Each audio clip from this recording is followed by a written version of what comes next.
Evangelho de Marcos, capítulo 1. As boas notícias acerca de Jesus Cristo, a mensagem, começam aqui, seguindo ao pé da letra o livro do profeta Isaías. Observem com atenção: enviei meu mensageiro adiante de vocês. Ele preparará a estrada para vocês. Trovão no deserto, preparem-se para a chegada de Deus. Tornem o caminho plano e reto. João o Batista apareceu no deserto pregando um batismo de mudança de vida que leva ao perdão dos pecados. As pessoas se atropelavam para ir a ele, desde a Judéia e Jerusalém, e enquanto confessavam seus pecados, eram batizadas por ele no Rio Jordão, como sinal de uma vida transformada. João vestia uma túnica de pelo de camelo, amarrada à cintura por um cinto de couro. Alimentava-se de gafanhotos e mel silvestre. Sua pregação era esta: o mais importante está por vir. O protagonista deste drama, perante o qual sou um simples figurante, mudará a vida de vocês. Eu os batizo aqui no rio, mudando a velha vida de vocês pela vida no reino. O batismo dele, com o Espírito Santo, irá mudá-los de dentro para fora. Nessa época, Jesus de Nazaré apareceu na Galiléia e foi batizado por João no Jordão. Assim que saiu da água, Jesus viu o céu aberto e o Espírito de Deus, à semelhança de uma pomba, descendo sobre ele. Com a visão do Espírito, ouviu-se uma voz: Você é o meu filho, escolhido e marcado pelo meu amor, a alegria da minha vida. Imediatamente o Espírito guiou Jesus ao deserto. Durante 40 dias e noites, ele foi testado por Satanás. Animais selvagens eram sua companhia e os anjos tomavam conta dele. Depois que João foi preso, Jesus mudou-se para a Galiléia e ali pregava: O tempo é agora. O reino de Deus está aqui. Mudem de vida e creiam na mensagem. Caminhando pela praia do mar da Galiléia, Jesus avistou Simão e seu irmão André pescando com redes. Era nisso que trabalhavam. Jesus convidou-os: Venham comigo. Vou fazer de vocês um novo tipo de pescadores. Vou mostrar como pescar pessoas em vez de peixes. Sem fazer uma pergunta, eles simplesmente largaram as redes e foram com ele.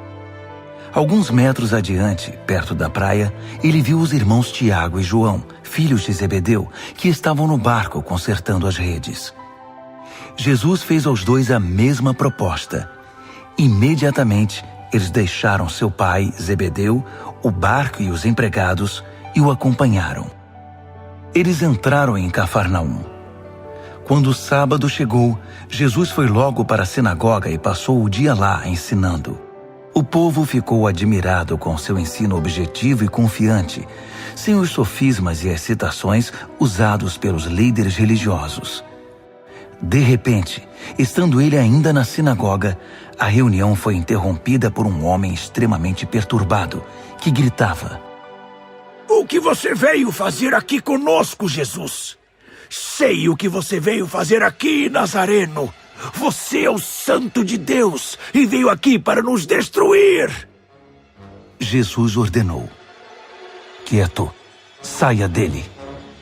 O espírito perturbador agitou o homem, protestou em voz alta e saiu. Os ouvintes, impressionados, cochichavam entre si: O que está acontecendo aqui? Um novo ensinamento com demonstração prática? Ele consegue calar espíritos demoníacos imundos e ainda os expulsa. A notícia correu rapidamente e todos na Galiléia ficaram sabendo do incidente. Jesus saiu da sinagoga e foi para a casa de Simão e André, acompanhado por Tiago e João. A sogra de Simão estava de cama, ardendo em febre. Informado disso, Jesus foi até onde ela estava, pegou-a pela mão e a fez levantar-se. Tão logo a febre a deixou, ela foi preparar o jantar para eles. Ao anoitecer, depois do pôr do sol, foram trazidas a ele pessoas doentes e afligidas por espíritos malignos. a cidade inteira fez fila na porta da casa. Ele curou os corpos doentes e as almas atormentadas. Os demônios conheciam sua verdadeira identidade, mas ele não permitia que se pronunciassem. Ainda não havia amanhecido quando ele se levantou e retirou-se para orar num lugar isolado. Simão e os que estavam com ele foram procurá-lo. Eles o encontraram e disseram: Todos estão à tua procura? Jesus decidiu: Vamos a outras cidades, para que eu possa pregar ali também. Faz parte da minha missão.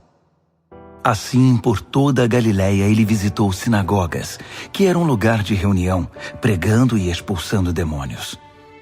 Um leproso aproximou-se dele, ajoelhou-se e implorou: Se o Senhor quiser, pode me purificar.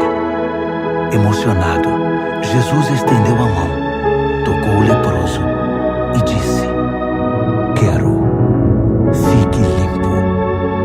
A lepra desapareceu na hora. A pele do homem ficou lisa e saudável. Jesus o despediu com ordens estritas: Não diga nada a ninguém. Apenas se apresente ao sacerdote e leve a oferta de purificação, como Moisés prescreveu, para validar a cura diante da comunidade. Mas assim que se afastou de Jesus, o homem saiu contando a cura que recebera, espalhando a notícia por toda a cidade. Jesus então passou a entrar na cidade de modo mais discreto, pois já não podia fazer isso publicamente. No entanto, ele logo foi encontrado, e o povo corria para ele, vindo de todos os lugares. Marcos, capítulo 2. Passados alguns dias, Jesus voltou para Cafarnaum, e a notícia de que ele havia voltado logo se espalhou. Uma multidão se formou, bloqueando a entrada da casa, de modo que ninguém podia entrar ou sair. Ele estava ensinando a palavra, quando 4 homens apareceram, carregando um paralítico. Eles não conseguiram entrar por causa da multidão. Por isso removeram parte do telhado e desceram um paralítico em sua maca. Impressionado com tanta fé, Jesus disse ao paralítico: Filho, eu perdoo os seus pecados. Alguns líderes religiosos que estavam presentes começaram a cochichar entre si: Ele não pode falar assim. Que blasfêmia! Só Deus pode perdoar pecados. Jesus sabia o que eles estavam pensando e perguntou: Por que se mostram céticos? O que acham que é mais fácil? Dizer, eu perdoo os seus pecados, ou levante-se, pegue sua maca e comece a andar? Pois bem, para que fique claro que sou o Filho do Homem e estou autorizado a fazer uma coisa e outra, voltou-se para o paralítico e ordenou: Levante-se, pegue sua maca e vá para casa. E o homem assim fez. Levantou-se, pegou sua maca e saiu andando diante de todos. Eles esfregaram os olhos, custando acreditar no que viam. Mas então louvaram a Deus. Nunca vimos nada igual! Jesus foi uma vez mais caminhar à beira-mar, e de novo uma multidão foi atrás dele para ouvir seu ensino. Caminhando, ele viu Levi, filho de Alfeu, que era cobrador de impostos. Jesus convidou: Venha comigo. Ele se levantou e passou a segui-lo. Mais tarde, Jesus e os discípulos estavam jantando na casa de Levi, e seus convidados eram pessoas de má reputação. Surpreendentemente, alguns deles se tornaram seguidores de Jesus. Os líderes religiosos e os fariseus, vendo Jesus na companhia daquela gente, foram tomar satisfação com os discípulos. Que exemplo ele está dando, andando com essa gente desonesta e essa ralé? Jesus escutou a crítica e reagiu. Quem precisa de médico? Quem é saudável ou quem é doente? Estou aqui para dar atenção aos de fora, não para mimar os da casa que se acham justos. Os discípulos de João e os discípulos dos fariseus tinham o costume de jejuar. Por isso, alguns foram perguntar a Jesus: Por que os seguidores de João e os fariseus adotam a disciplina do jejum, mas os seus seguidores não? Jesus respondeu: Numa festa de casamento, vocês não economizam no bolo nem no vinho, porque estão festejando. Depois, poderão até precisar economizar, mas não durante a festa. Enquanto o noivo e a noiva estão com vocês, é tudo alegria. Depois que os noivos forem embora, o jejum pode começar. Ninguém joga água fria na fogueira enquanto tem gente em volta. Essa é a vinda do reino. Ele continuou: Ninguém corta um cachecol de seda para remendar uma roupa velha. Usa-se um remendo que combine. Ninguém guarda vinho em garrafas rachadas. Num sábado, Jesus atravessava uma plantação de cereal. Enquanto caminhavam, os discípulos descascaram algumas espigas. Os fariseus reclamaram com Jesus: Seus discípulos estão quebrando as regras do sábado. Jesus reagiu: É mesmo? Vocês nunca leram o que Davi e seus companheiros fizeram quando estavam com fome? Ele entrou no santuário e comeu o pão fresco do altar na frente do sacerdote principal Abiatar, o pão santo que ninguém podia comer senão os sacerdotes, e o repartiu com os companheiros. Jesus acrescentou: O sábado foi feito para o nosso benefício. Não somos escravos do sábado. O Filho do Homem não é escravo do sábado. É o Senhor dele. Marcos, capítulo 3. Depois disso, ele voltou à sinagoga e estava ali um homem que tinha uma das mãos aleijada. Os fariseus estavam de olho para ver se ele iria curá-lo, quebrando o sábado. Ele disse ao homem da mão aleijada: Fique aqui, onde todos possam vê-lo. Então ele perguntou aos presentes: Que atitude é coerente com o sábado? Fazer o bem ou o mal? Ajudar as pessoas ou deixá-las sem ajuda? Ninguém disse nada. Ele os encarou um a um, indignado com a religiosidade inflexível deles, e então ordenou ao homem: Estenda a mão. Ele a estendeu. Ela ficou perfeita. Os fariseus se retiraram imediatamente, discutindo como unir forças com os partidários de Herodes para acabar com Jesus. Jesus partiu com seus discípulos para o mar, só para sair dali. Mas uma multidão imensa foi atrás dele. Gente da Galiléia, da Judéia, de Jerusalém, da Idumeia, da região próxima do Jordão e das vizinhanças de Tiro e Sidom. Um mundaréu de gente desejosa de conhecer ao vivo aquele de quem tanto tinham ouvido falar. Ele recomendou aos discípulos que tivessem um barco preparado. Assim, não seria atropelado pela multidão. Pelo fato de ele haver curado muitas pessoas, todos os que sofriam de algum mal se acotovelavam para chegar o mais perto possível dele e tocá-lo. E no caso dos espíritos malignos, quando o reconheciam, caíam e gritavam: Você é o Filho de Deus! Mas Jesus não dava atenção a eles. Fazia-os calar, proibindo-os de dizer em público quem ele era. Ele subiu a uma montanha e convidou alguns para o acompanhar. Foram juntos, e ali ele escolheu 12 e os designou apóstolos. Jesus os reuniu para enviá-los a proclamar a palavra. Também lhes daria autoridade para expulsar demônios. Os 12 são: Simão. Jesus mais tarde chamou Pedro, que significa rocha. Tiago, filho de Zebedeu. João, irmão de Tiago. Jesus passou a chamar os irmãos Zebedeu de Boanerges, que significa filhos do trovão.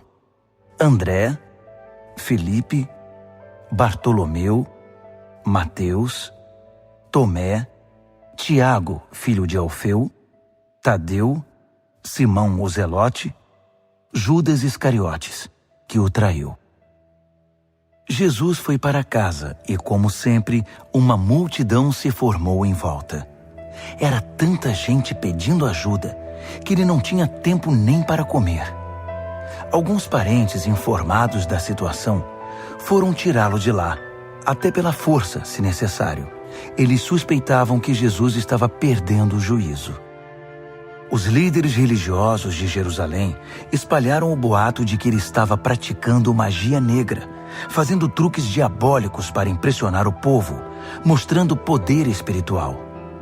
Jesus contestou a calúnia. Faz sentido um demônio lutar contra outro demônio? Satanás expulsaria o próprio Satanás? Uma família que vive brigando se desintegrará.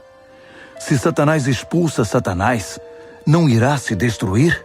Acham que é possível, em plena luz do dia, entrar na casa de um homem forte e acordado e roubar seus bens sem amarrá-lo primeiro? Amarrem-no e então poderão roubá-lo. Faço aqui uma advertência. Não há nada dito ou feito que não possa ser perdoado. Mas se vocês persistirem nas calúnias contra o Espírito Santo de Deus, estarão deliberadamente rejeitando aquele que perdoa, rompendo relações com aquele que os sustenta. Ele fez essa advertência porque era acusado por eles de ter ligação com o maligno. Naquele momento, sua mãe e seus irmãos apareceram. Estando do lado de fora, mandaram um recado, dizendo que queriam falar com ele. Ele estava cercado pela multidão quando recebeu o recado. Sua mãe e seus irmãos estão lá fora à sua procura. Jesus respondeu: Quem vocês acham que são minha mãe e meus irmãos? Olhando ao redor para cada um dos que estavam sentados à sua volta, ele declarou: Estão bem aqui na frente de vocês. Esses são minha mãe e meus irmãos. Mais vale a obediência que laços de sangue. Quem faz a vontade de Deus é meu irmão, irmã e mãe. Marcos, capítulo 4. Ele voltou a ensinar à beira da praia. A multidão que se formou em torno dele era tão grande que ele entrou num barco perto da praia e assentou-se. Jesus usou o barco como púlpito, enquanto o povo se acotovelava perto da água. Ele ensinava por meio de histórias, muitas histórias. Ouçam, o que vocês acham? Um agricultor estava semeando. Enquanto fazia seu trabalho, algumas sementes caíram pelo caminho e aves as comeram. Outras caíram no meio dos pedregulhos. Brotaram rapidamente, mas não aprofundaram raízes. Com o calor do sol, secaram tão rapidamente quanto haviam brotado. Outras ainda caíram no meio das ervas daninhas. As sementes chegaram a brotar, mas foram sufocadas. Nenhuma sobreviveu. Por fim, algumas, porém, caíram em boa terra e floresceram, produzindo uma colheita que superou todas as expectativas. Vocês estão entendendo? Quando eles ficaram sozinhos, os que eram mais chegados a ele, além dos 12, pediram que ele explicasse a história. Ele disse: Vocês têm o privilégio de conhecer melhor o reino de Deus. Conhecem as suas verdades.